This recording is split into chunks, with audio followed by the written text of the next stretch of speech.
My name is Tim, and I am a gaming addict. I am grateful to be here today, and I am grateful to be sober. And the topic I decided to slap on this is diseased thinking, acceptance, and the law of non-coincidence. My addiction affects me in a number of different ways, and one of the more obvious ways that it affects me is in my thinking. Basically, not every thought that crosses my mind over the course of a day is mine. Many of the thoughts that come up are mine, but some of them are actually thoughts that my addict is sneaking into my consciousness in an attempt to get me to take a step in a direction that will eventually result in my using again. There are a couple of things that I heard in meetings early in my recovery that were really helpful for me in both realizing this fact and in figuring out what I wanted to do about it. The first was the simple idea that I don't have to believe everything I think. This was a revolutionary concept for me because I was used to believing everything that I thought. The idea that I could have a thought and then choose to reject it as crazy or not worth my time wasn't something I'd been introduced to as a child, but as an addict, I really needed to start thinking that way. Instead of assuming that every thought I had was mine and that all of those thoughts were sane, I could stop and examine individual thoughts to see if they were sane, or quite frankly, even if they were my thoughts in the first place, because some of them aren't. The second thing was the simple observation that my best thinking got me here. More of my best thinking won't get me out.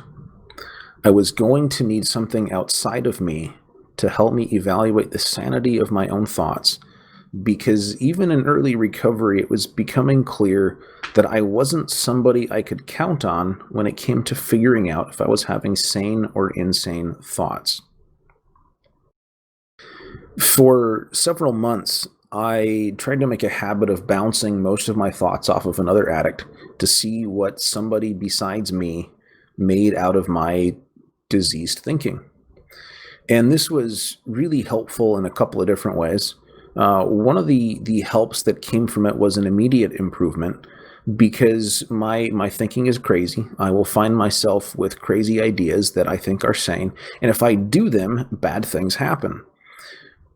But bouncing these thoughts off of somebody else before I acted on them gave me a chance to find out, oh, wait, that's actually a really bad idea. I don't want to do that. And so that was the first benefit. It was a lot better to get help to figure out if I was sane than it was to try and figure all of that out on my own. I had been trying to do all of it on my own. And when I stopped trying to do it all on my own, that was a step in a good direction. But there was also some long-term benefit in the sense that it helped me start to figure out what sane and insane thoughts even were, because quite frankly, I didn't know. I was so used to trusting everything that I thought that I needed help to start figuring out what sane felt like and what insane felt like. And it also helped me to really clarify what kinds of thoughts the addict was most likely to mess with. So for example, if I'm going to use my problem solving skills, if I'm just trying to tackle a math problem or an engineering problem, the addict's not going to mess with that. That's going to be fine. I don't need to worry about that. But if I'm going to use that same set of problem solving skills to figure out what's a good way for me to spend my free time this evening, well, the addict all of a sudden is very interested in that decision and is perfectly capable of messing with my thinking and suggesting all kinds of crazy thoughts and making them feel like mine. And so that's something that I need to know going forward. Okay, is this the kind of decision where I reliably cannot trust myself? If it is, I really want to bounce it off of somebody else before I take an action on it. And one of the other things that I learned in that time was that if a thought came up that felt so true that I should act on it immediately without wasting any time actually looking at it, it was the addict. Big shock there. But I had thoughts like that. They would come up and it was like, this is so true. I need to do this right this instant. And That's just not the way the real me operates. The real me, who has real thoughts, has no problem with the idea of looking at those thoughts carefully. But the addict, who has insane thoughts, has all kinds of problems with having those thoughts examined carefully. And part of how the addict tries to get around my looking at those thoughts and going, yeah, that's crazy, I'm not going to do it, is the addict will actually actively pressure me to accept those thoughts without ever actually thinking about them. Another example of a diseased thinking pattern is in the area of acceptance. I have not yet encountered any serious problems in my life that I can resolve unless I first accept the fact that the problem is there, the problem is real, and that problem is permitted to be there at this particular moment in time. Because of how important that kind of acceptance is to making progress, to healing, to moving forward, so on and so forth, because of how important that is, the addict is always happy to figure out ways to get me so upset about a problem or so upset about the implications of a problem that I can't just accept the fact that this is the way things are right now. So whenever I'm having thoughts come up that are going to get in the way of my ability to practice acceptance, it might not be a thought that comes straight from the addict, but certainly the addict is actively encouraging it. One of the barriers that I faced in learning how to practice acceptance was the unfortunate notion that acceptance and approval were the same thing. So when I first got into the program, I had immense quantities of self-hatred. I didn't know it at the time, but it was a major part of my life for most of my life up until that point. And it was a really big deal. It was really mucking with my behavior and my thinking, causing me all kinds of problems. And I could not bring myself to accept myself as being the way that I was, because there was stuff in my past that was really messed up. I'd done some stuff that was really screwed up that I knew was really harmful to somebody else. And acceptance and approval felt like the same thing. So accepting myself felt like saying that it was okay for me to do this to that person. It was like, I can't do that, therefore I can't accept me. And it took a fair bit of time, but eventually it finally dawned on me that acceptance isn't approval. Acceptance is just saying this is what it is right now. Okay, that's a totally different story. That one I can deal with. And when I was able to finally get to that point that I could accept myself while still acknowledging that what I had done was wrong and harmful and destructive, all of a sudden it was okay to accept myself. And it was like a switch flipped. And all of a sudden I was okay with being me for literally the very first time in my life. That had never happened before. And that was an incredibly powerful experience to suddenly be someone who was okay with being himself. That was huge. And really drove home for me how important acceptance is as a tool for growth, as a tool for recovery. And since then, I've generally been able to do a pretty good job accepting life on life's terms. Certainly not perfect, but I'm generally able to do a pretty good job with it. And I wanted to share something else that I've learned along the way that's been really helpful for my ability to accept things as they come up. I'd never tried to give it a name before, but when I was getting ready for this, I was like, well, you know what? Let's just call it the law of non-coincidence. And I really like the law of non-coincidence because anytime it's applicable, I don't have to worry about whether or not my thoughts are going in a valid direction. I don't have to worry about I don't have to worry in the same way about whether or not the addict is getting involved. Because if I'm applying the law of non-coincidence, I am inherently moving in the direction of acceptance. And the addict doesn't like acceptance. My higher power likes acceptance. I like acceptance. Acceptance is good for me. So applying the law of non-coincidence is pretty much always worth doing. It's been really helpful for me. I use it in my own life pretty regularly when I'm talking with other people, whether they're in the program or not in the program. If they're having a hard time with anything emotional, it will often come up, not necessarily directly, but at least indirectly, even if it doesn't come up directly. So if I was to try and put it into words, I would express the law of non-coincidence something along these lines. Neither my emotions nor my emotionally driven behaviors are ever coincidental. In other words, I might be feeling something that seems irrational, or I might be having a hard time doing something that I know is good for me, or I might be unable to stop doing something that I know is bad for me, but there's a reason for it, and that reason is going to make really, really good sense once I'm able to see it clearly. I like to think of myself as being logical, so it used to get me really upset when I would find myself engaging in seemingly irrational behavior, not being able to do things that I knew were worth doing, not being able to stop things that I knew were bad for me. That sort of thing drove me crazy. It was so frustrating. It's like, this is stupid. Why am I being stupid? And now I recognize that's not at all what's going on. And so instead of coming from a place of frustration, which inevitably gets me stuck, or more stuck if I was already stuck to begin with, I get to start from a place of acceptance. And that makes it so much easier to move forward. It's not even funny. And so I just wanted to talk a little bit about my experience with the law of non-coincidence, and hopefully something in this will help somebody else. So first, just to be very clear, as far as I can tell, my emotions function just like everybody else's. So I will find myself feeling things that are out of proportion to the objective reality of the situation. That happens all the time.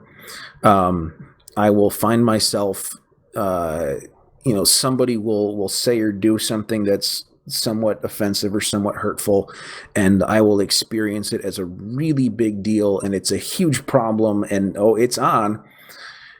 And then also times somebody does something that's really problematic, and I don't even notice. So I have the same kinds of emotions as everybody else. So it's not like there's a special kind of emotion. It's like, this is just the way emotions are. And what I feel might not be rational, quote unquote rational, in the sense of not being a perfectly accurate image of the objective reality of the present day. But just because it's not seemingly rational doesn't mean that it's a coincidence. The way that I usually think about it now is that my emotions might not tell me the truth about the objective reality, but I can absolutely count on them to tell me the truth about how I'm experiencing that reality. And that's a really important distinction. So when I experience a minor offense as being a really big deal, it's a pretty safe bet that something about the situation is tapping into something from my past and taking my past feelings about something that was a big deal and pulling them into the present. Or maybe something's going on, it's a big deal, and I completely overlook it.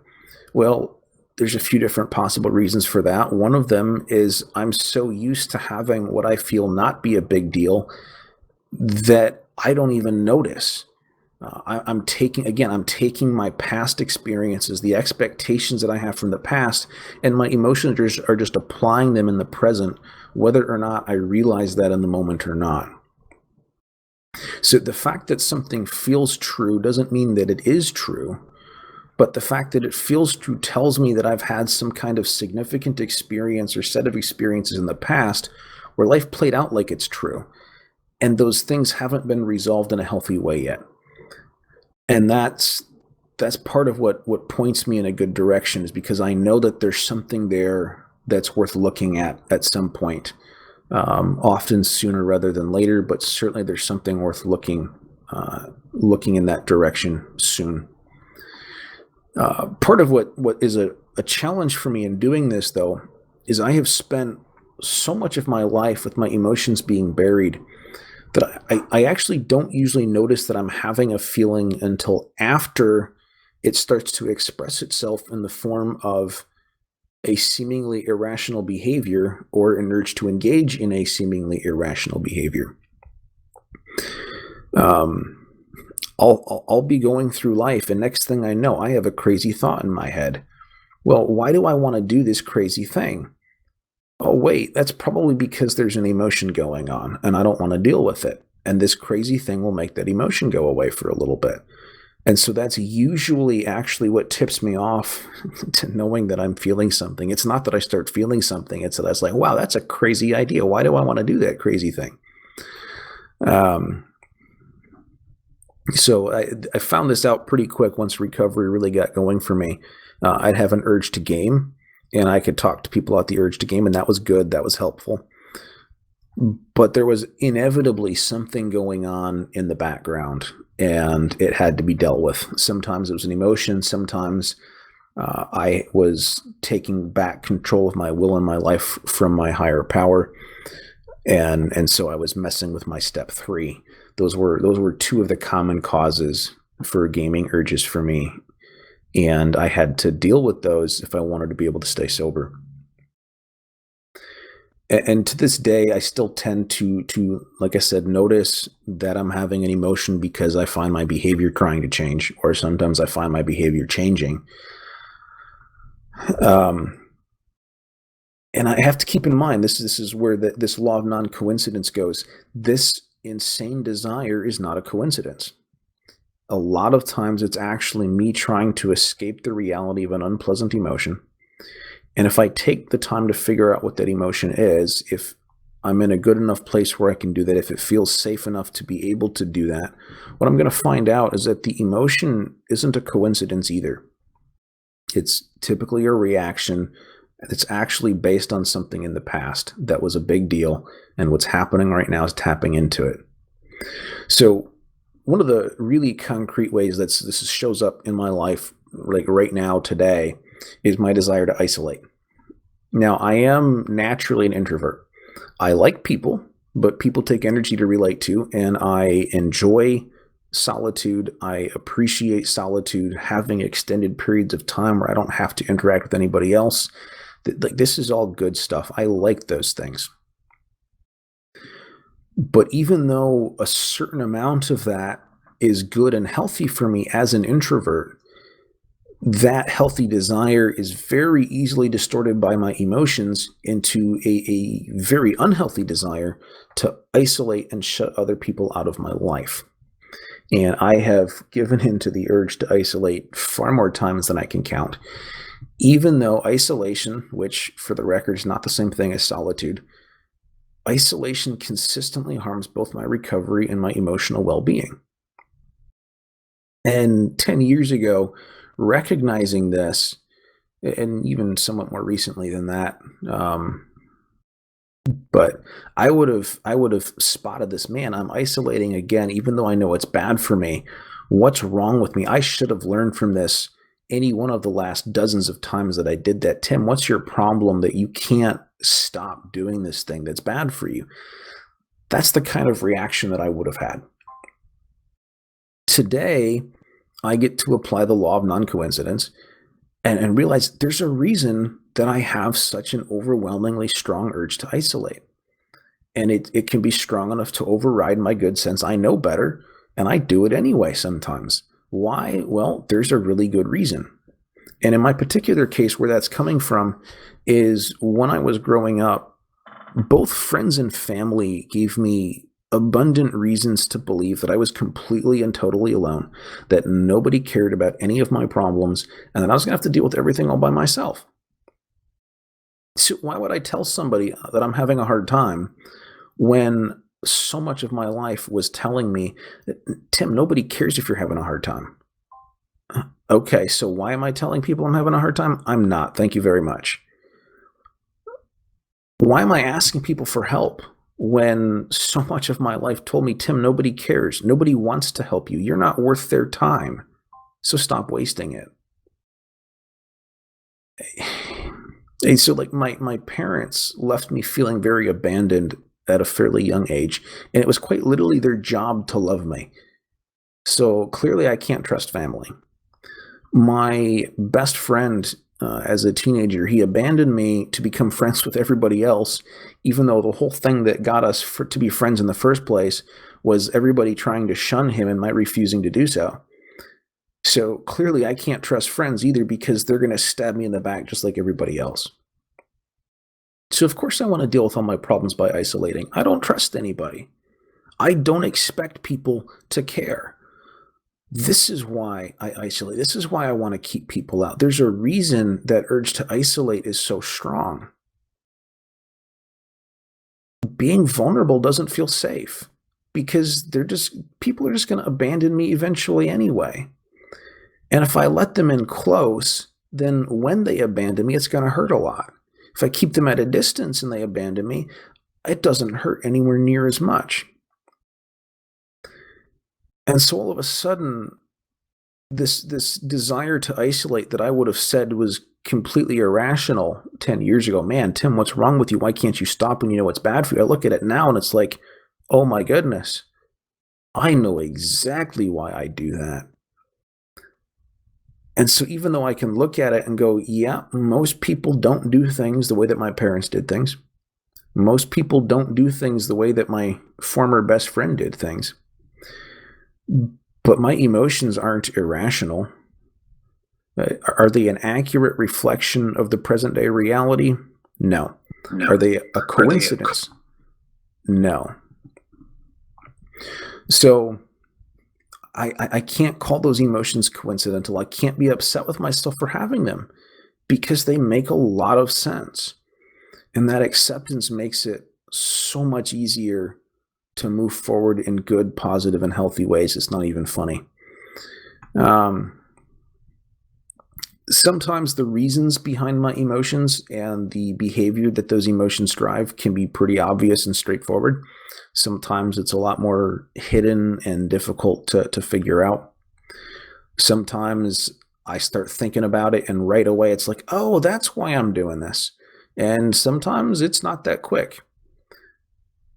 But anytime I find myself with a consistent desire to do something that isn't good for me, or a consistent inability to stop doing something that I know is bad for me, I can know for a fact that it's not a coincidence. The desires that are driving this are not a coincidence. And my problem with this, okay, this is actually a signpost saying, hey, Tim, there's a problem in this general direction. Now I know where to go looking.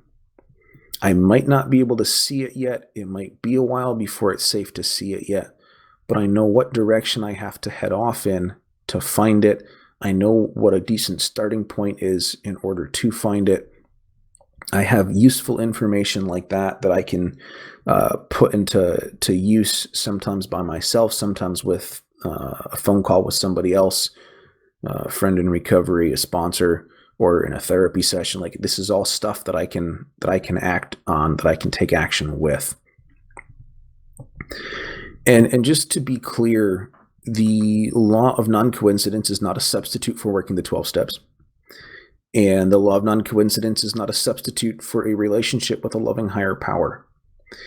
It is, however, a tool that I can use to foster acceptance for myself and my challenges. It's a tool that I can use to help show me what direction my higher power wants to take me in next on my healing journey. When something comes up, it's like, okay, this is the next thing that I get to work on. And it can also be a tool for changing the way that I relate to difficult or painful circumstances, because part of what comes with it is the recognition that my having a really hard time with something is typically about something inside of me far more so than it's about something external in the situation. And so if that's the case, then when I'm having a hard time with something, I might not be able to do anything about the circumstances. But a lot of times I can do something about the way that I experience those circumstances. And that's been tremendously freeing in its own right. So the law of non-coincidence has made life a lot easier to deal with, and I'm really grateful for the various ways and means that God has rubbed my nose in how little coincidence plays a role in my life and the way that I experience it. Some of that's been sponsors, some of that's been recovery friends, some of that's been non-recovery friends. There's been pastors, there's been therapists. There's a whole bunch of people who have contributed in their own ways to my being able to recognize this. And I'm really grateful for them because this has been such an enormously helpful and freeing tool for me to have access to. Grateful to be here tonight, grateful to be able to share. Hopefully, this tool that's been helpful for me will also be helpful for some of you. And with that, I will pass.